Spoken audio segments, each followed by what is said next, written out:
Happy 4th of July, y'all. I got my fireworks, I got my lemonade, because it's really hot out here. I like the 4th of July. I like sitting in my driveway, drinking a beer, watching my kids try and blow up their fingers. Really, it's in my interests, you know? Something about just independence, like, yes! I love exploding stuff. You know, Britain thought they could keep us under their thumb. You know, put their troops here, tell us what to do. Not even tax us. Or, I'm sorry, tax us, but not even let us vote. That is... No. Americans will not be told what to do. We will do what we want. And that's what this holiday celebrates. I do what I want.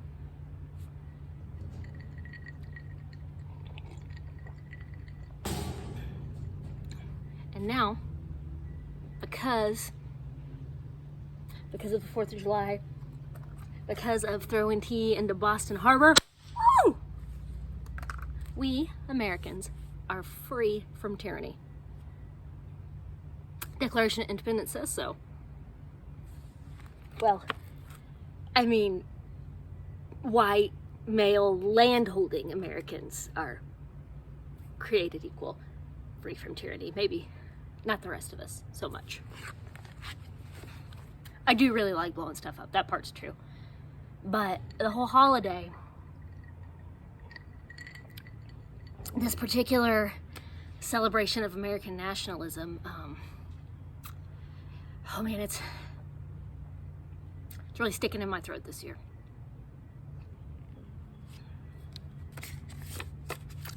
Because, you know, we like to think history is history, like it's facts. This is what happened, this is what happened. That data and facts can't really be manipulated. But how we tell history really matters. How we theologize history, the interpretation. You know, how we talk about the 4th of July creates this American ethos of the individual and individual liberty that prizes individualism over our collective good. And perhaps, I don't think that's probably originally like exactly what the Boston Tea Party, what all that was about, but that's where we are right now, today, is that this is a holiday that celebrates the individual over the collective. You know, I think there's maybe a particular way to tell history that makes a point, you know? Oh gosh. So, I just realized that I forgot to bring my map outside, but we're just gonna go with it for now. Okay. Hi, I'm Asia Fry. I'm the pastor at Midnight Church of the Servant, and this is our sermon for Sunday, July 5th, 2020. Our texts are Joshua 6, Fall of the Walls at Jericho, and Luke 19, the story of Zacchaeus. And I want to get some boring history in first. Well, okay, actually, I think it's really fascinating history. But those of you that think it's boring, just, you know, snooze me for a second. So today, our scripture revolves around the city of Jericho. Jericho is in the Holy Land. You know, you come down from the Sea of Galilee, you're on your way to Jerusalem, and it's here on the Jordan River. And Jericho is one of the oldest cities in the world. Damascus, Jericho, Aleppo, we can't really know, but it's really ancient. 9,000 BCE, 12,000 BCE. It hasn't been continuously inhabited, though. It is the world's oldest walled city. It has natural protection. It's really low. It's also the world's lowest city.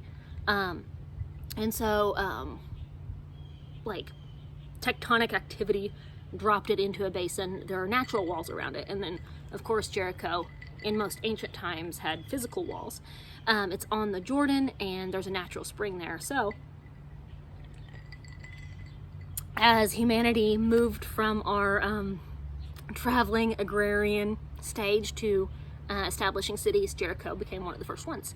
And also it appears that in Jericho is one of the first places that certain types of wheat or grain were hybridized isn't the right word, were made good for cultivation. So they're able to start farming in Jericho really, really early. So in the time of Jesus, Jericho is a very wealthy city. They made some sort of natural perfume there. I think it's linked to the type of palm trees. Cleopatra, the queen of Egypt, perhaps you've heard of her, she did a lot of political maneuvering to get Jericho because she wanted to control this particular perfume. And then after she and Antony passed, King Herod III begins to control Jericho and that region because of course it's controlled by Rome. And Herod III builds it up into a prospering, important city. It's on a main trade route, of course. A lot of people, important people from Jerusalem, have, I don't know if they're summer homes or winter homes, they have vacation homes in Jericho, okay? So, wealthy, prosperous. And so it's on the route between the Sea of Galilee and Jerusalem. Jesus would have passed through there pretty often. And we get a few stories about that in the New Testament. We know that, well, the story of the Good Samaritan is set on the road down to Jericho. And because we also know that it would have been an important religious faith home for certain priests and Levites. So the Good Samaritan takes place on the road to Jericho. And also Jesus heals, I think, a blind beggar on the way to Jericho. So he would pass through there a lot. And in the story of Zacchaeus, that's where the story is set. Zacchaeus lives in Jericho. And he's a, tax collector there in a prosperous city. So making some bank. But back in the book of Joshua, so back to the Old Testament. Joshua is our first book in the Christian canon. It's our first book following the Pentateuch. It tells the history of the Israelite conquests of Canaan. We call that Deuteronomic history because it concentrates on the covenant made in Deuteronomy that the people of Israel are faithful only to Yahweh, Adonai. And so it tells history through a tight lens of that covenant in particular. Okay, and so possibly you are familiar with the story of the walls of Jericho coming tumbling down. I didn't go to church as a kid, so I don't actually know that song, but there is a song, right? Something about, and the walls come tumbling down. But right, okay. There's Jericho. This is the first city in the conquest. Joshua has his troops. They're zealous. They're pledged to Yahweh. They're faithful. There's all sorts of faith rituals, right? And Jericho is this symbolic seat of faithless Canaanites. And in Joshua, they don't take weapons. How are they supposed to take this huge walled city? It's protected, and they march around it for days, and finally they blow their trumpets, and the walls come tumbling down. Okay, so remember how we were talking about history? This is a theological telling of history. The archaeological record shows that there were walls in Jericho, very ancient walls, and they did at some point come down, but it does not appear to be the Jews didn't do it, as far as the archaeologists would tell us. What it is this retelling of history from this point of faith, this narrow point of faith. I got out of line on my notes. From this narrow point of faith of being faithful to Yahweh. So in this type of understanding of history and what happens in the world, how it's written through the lens in this portion of the Old Testament is anytime you're faithful to Yahweh, good happens. Anytime you're unfaithful to Yahweh, Adonai, bad happens.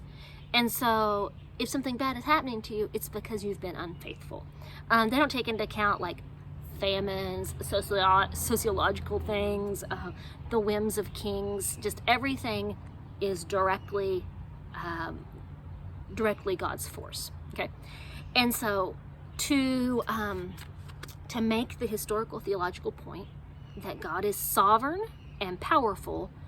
Joshua tells the story of the walls falling down at Jericho, even though in probability they had fallen for unrelated reasons at least a century before that. This is how the story is told. Okay.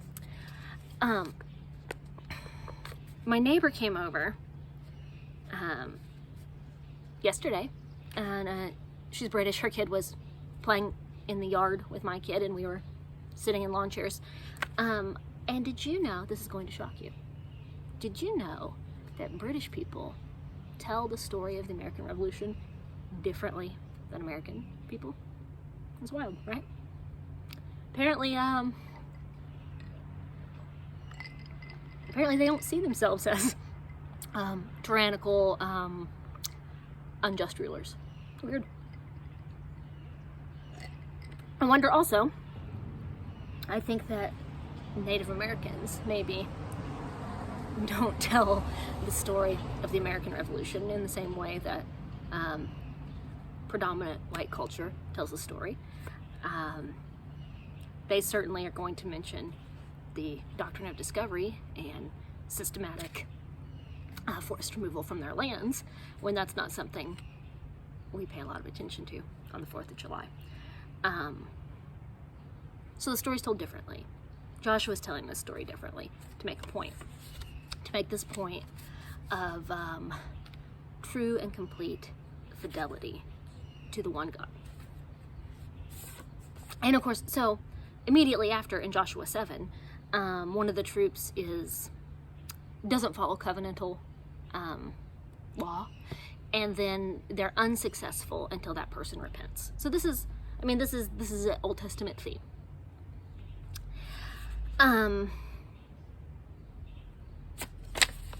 So Jericho is a significant symbol biblically as a place of unbelief.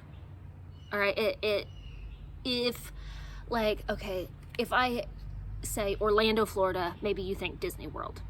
Or if I say Vail, Colorado, you think skiing. You know, when you say the word with this place, they are so completely entwined. The meaning is the same, right?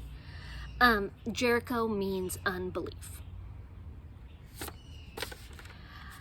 And so the story of Zacchaeus being set in Jericho, like in this place, what does it mean? What does it mean for our story? Zacchaeus, he's a tax collector. He works for the Romans, the occupying forces, okay? He is a Jew, but one word, some might call him like a race traitor. He is on the outside, okay? And he lives here, he's in Jericho. Jericho's rich, he's collecting taxes. It's a good life for Zacchaeus. And then he lives in this place of unbelief.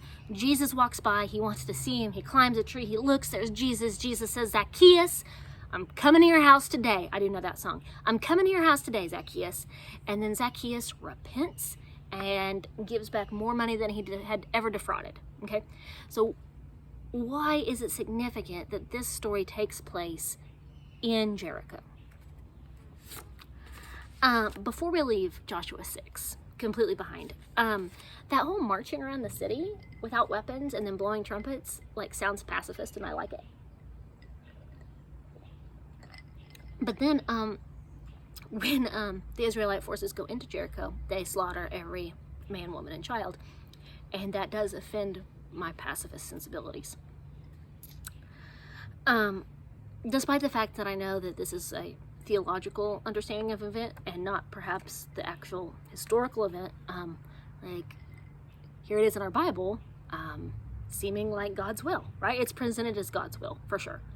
And the interpretation of that is to keep the purity of the cult, to keep the purity of the Yahwistic religion, fidelity, and not mingle with the Canaanites. And of course, there are other places in the Old Testament where there's a counter narrative to that, where we know that the Hebrew people did live in close relationship with their neighbors. But I don't like this whole slaughter a whole town for unbelief thing. I'm not a fan of that. And so again, I wonder, I wonder, how is that like the conquest of America, of the United States, of the doctrine and discovery of taking over the lands of Native peoples?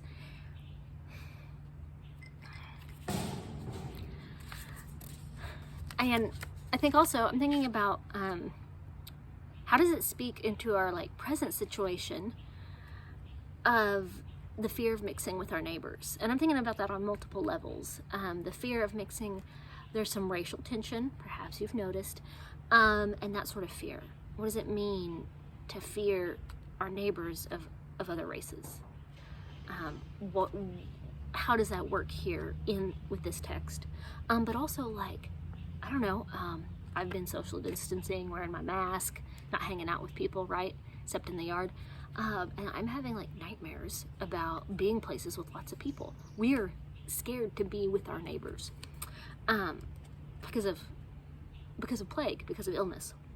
And so how is this moment like that, like the Old Testament moment where the Hebrew people were afraid of mixing with their neighbors? Another question for reflection that I will ask you on Sunday is, how is that somebody cool just rode by on their bike wearing an awesome American flag mask? It's cool. On Sunday, I'm going to ask you, how is this view of history where God controls all the things, how is that like how we understand history, and how's it not like it? And also, how is that like our Mennonite Church's servant view of God, and how is it not like that? Okay, so those, I want you to be thinking about those, because clearly you're watching this sermon well ahead of time, and we'll have time to ponder them. Okay.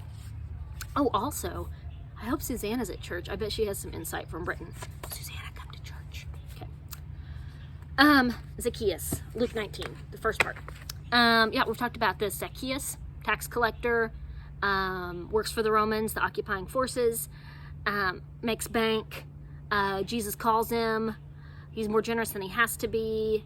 Then Jesus tells this parable about landowner giving 10 of his servants some money each, and then some of the servants invest it, and at least one of them just hides it, and then the landowner comes back and is really angry at the one that didn't at least put it in the bank. And then Jesus leaves. So Jesus eats with Zacchaeus. He tells this parable, then he leaves, and he goes to Jerusalem for his triumphal entry. So this is in Luke's narrative. This is close to the end. This is I don't know, maybe not a pinnacle, but this is the upslope towards the end of the Jesus narrative, taking place here in Jericho, in this place of unbelief. And of course, we started this sermon series. I started us up in Tyre and Sidon, which happened early in Luke's narrative, where Jesus interacts with the Syrophoenician woman, and she says, even dogs eat the scraps, and Jesus is interacting with Gentiles in a place of unbelief. But here now, he's interacting with a Jew in a place of unbelief. Belief and unbelief is really interesting how it weaves through these places. And then we never hear about Zacchaeus again. He's not in Acts. He doesn't show up in various epistles. It's like he has this huge conversion experience and gives away a bunch of money, but that's it. That's all we know. Zacchaeus. Zacchaeus means pure or innocent, by the way. It's kind of interesting. So light takeaways that if I was talking to 6th graders at camp, I would probably make 2 simple points out of this. My first point would be that Jesus calls everybody, even if they're not right. Zacchaeus doesn't look right, doesn't look like a great disciple, but Jesus calls him, right? So that's a pretty good takeaway. You feel good about it. Jesus calls everybody.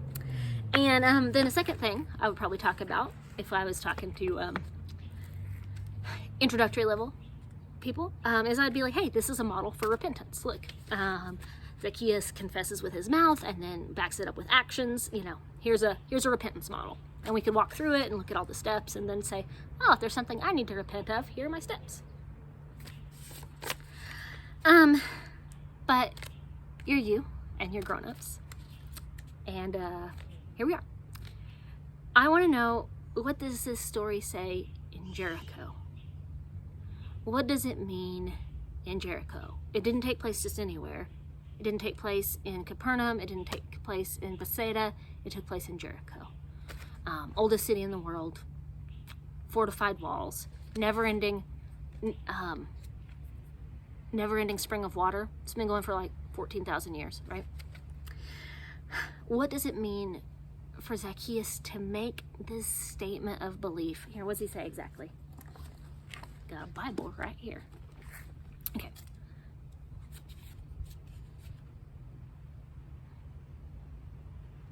Ah, yes. He says, "Look, Lord." He calls Jesus Lord. He says, "Half my possessions I now give to the poor, and if I have cheated anyone of anything, I'm paying back 4 times as much." And Jesus says, "Today salvation has come to this household, because Zacchaeus too is a son of Abraham. For the Son of Man came to seek and to save the lost." What does it mean for this to take place in Jericho?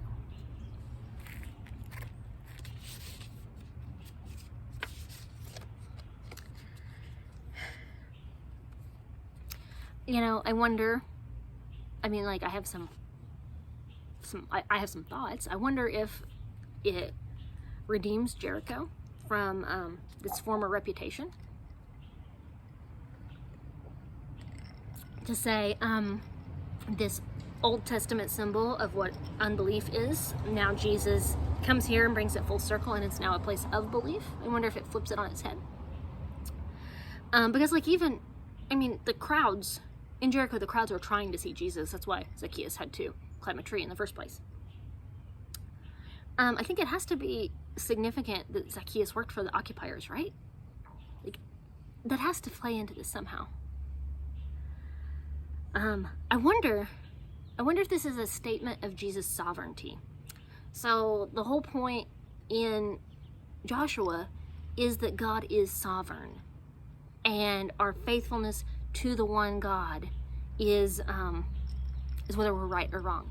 And so I wonder if this taking place here is a claim about Jesus' sovereignty as the one Lord and who we put our fidelity in. The next parable, so Jesus tells this parable presumably at Zacchaeus' house. This is rough, y'all. I don't like this one. So he gives the servants, the wealthy landowner gives the servants the money. Some of them spend it. This guy doesn't.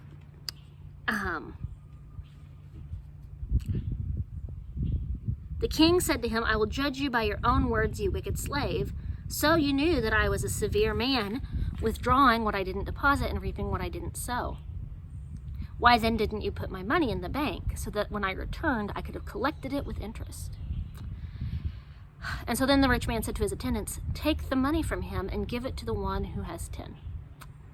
But they said to him, "Sir, he has 10 minas already." And okay, so here the voice of the landowner we can read as almost like as symbolically God's voice, right? "I tell you that everyone who has given will be given more. But from the one who does not have, even what he has will be taken away." That's not, okay, so that seems like not what the Sermon on the Mount says, right? It says, "Blessed are the poor." This says, from even those who have will have more, and those who don't have, even what they don't have will be taken away. And then he says, the landowner says, "But as for these enemies of mine who did not want for me to be their king, bring them here and slaughter them in front of me." That echoes to Joshua. The people of Jericho didn't want Adonai to be their king, and they were slaughtered. And so I think, the Bible's usually talking about money, but I think this time it's actually talking about faith. And I think that this parable is about those who have faith will be given more faith, and those who don't have, who don't spend their coin, that it will be taken away from them. I think there's a direct line here. So I've been your pastor, Midnight Church of the Servant, for 1 year as of July the 1st. I know, congrats to me, hang on. Do I have a, here we go. Congrats to me. 5 months of that, we have been doing church like this. I mean, thank God I did, no, really thank God that I did my Master of Divinity online. But so I've been your pastor for 1 year. And the first sermon I preached with y'all was on July 6th last year. And I thought that maybe it was a little risky because I was saying some things that challenged the way Americans think about ourselves. And that's hilarious now because I didn't know you and you were like, yeah, Asia, that's cute. We're way further than that. And so here I am. It's about the 4th of July again. I like to ignore secular holidays in church because I mostly don't care. But here I am, 4th of July again, bringing it up again. And listen, y'all, I'm angry. I don't know. Can you tell? Can you tell this is my angry face? I'm angry. I'm tired of being home. I'm tired of this. 4th of July as Independence Day, as worship of our right as individuals to do whatever we want. I'm over it. For many, the 4th of July celebrates the worship of individual. I wrote this down. For many, the 4th of July celebrates the worship of individual autonomy for each person to do what they want. I don't believe it. I don't believe that's what the United States is. I don't believe that's what our call as Christians is. That our individual autonomy to do what we want is more important than the community. I don't believe it. And I'm angry and I'm tired of being home. Everybody doing what we want, every person doing what they want, we want, that's not freedom. That is instead service to dozens of masters, whether it's work or friends or our wife or whoever. We have to please everybody. But pledging allegiance to one